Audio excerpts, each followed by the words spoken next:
পঞ্চম বৃহৎ অর্থনীতির দেশ ভারত যখন বিশ্বমঞ্চে গুরুত্বপূর্ণ কূটনৈতিক পরাশক্তি হিসেবে আবির্ভূত হচ্ছিল, ঠিক তখনই কাশ্মীর বিরোধ নিয়ে ট্রাম্পের মধ্যস্থতার প্রস্তাব ফিকে করে দিল দিল্লির প্রভাব প্রতিপত্তি। পুরনো খেল দেখালো যুক্তরাষ্ট্র। মধ্যপ্রাচ্য, ইউরোপের সীমানা পেরিয়ে এবার দক্ষিণ এশিয়ার রাজনীতিতেও ওয়াশিংটনের দাপুটে প্রভাব। তবে বিষয়টিকে মোটেও ভালো চোখে দেখছে না নয়াদিল্লি। এ সম্পর্কে প্রতিরক্ষা বিশেষজ্ঞ সি উদয় ভাস্করের মন্তব্য, ভারতের কৌশলগত স্বায়ত্তশাসনের আকাঙ্ক্ষায় ট্রাম্পের মধ্যস্থতা প্রস্তাব এক বড় ধাক্কা।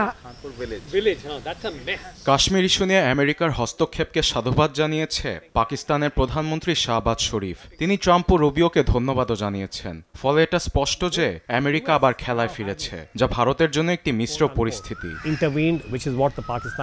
1947 সালে দেশভাগের পর প্রতিবেশী ভারত পাকিস্তানকে একই দৃষ্টিকোণ থেকে দেখে আসছিল পশ্চিমারা। তবে সাম্প্রতিক বছরগুলোতে ভারতের অর্থনৈতিক উত্থানে বৈশ্বিক মহলে দিল্লির গ্রহণযোগ্যতা ব্যাপকভাবে বেড়ে যায়। অন্যদিকে পাকিস্তানের অর্থনীতি ভারতের তুলনায় 1.0%-এরও কম হওয়ায় দেশটিকে উন্নয়নশীল হিসেবেই দেখে আসছে পশ্চিমারা। তবে কাশ্মীর ইস্যুতে ট্রাম্পের নিরপেক্ষ অবস্থান থেকে আলোচনার প্রস্তাব যেন জল ঢেলে দিল ভারতের বৈশ্বিক ভূরাজনৈতিক নেতৃত্বে।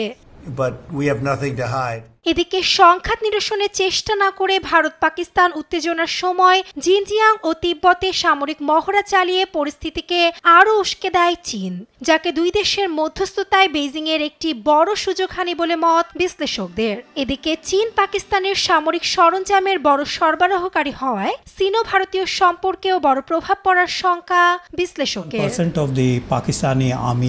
পাকিস্তানি সামরিক সরঞ্জামের 81% চীনা উৎপাদিত। ফলে ভারত পাকিস্তান সংঘাতের ভেতর দিল্লির উদ্দেশ্যে আক্রমণাত্মক বার্তাই দিচ্ছিল বেইজিং। এতে দুই দেশের দ্বিপাক্ষীয় সম্পর্কে বড় ধরনের প্রভাব পড়তে চলেছে। পেহেলগাম হামলার বদলা নিতে পাকিস্তানি ক্ষেপণাস্ত্র হামলা চালায় ভারত। জবাবে ভারতেও জোরালো অভিযান চালায় পাক বাহিনী। 4 দিনের এ লড়াইয়ে উভয় দেশে প্রাণহানি সহ ব্যাপক ক্ষতি হয় সম্পদেরও।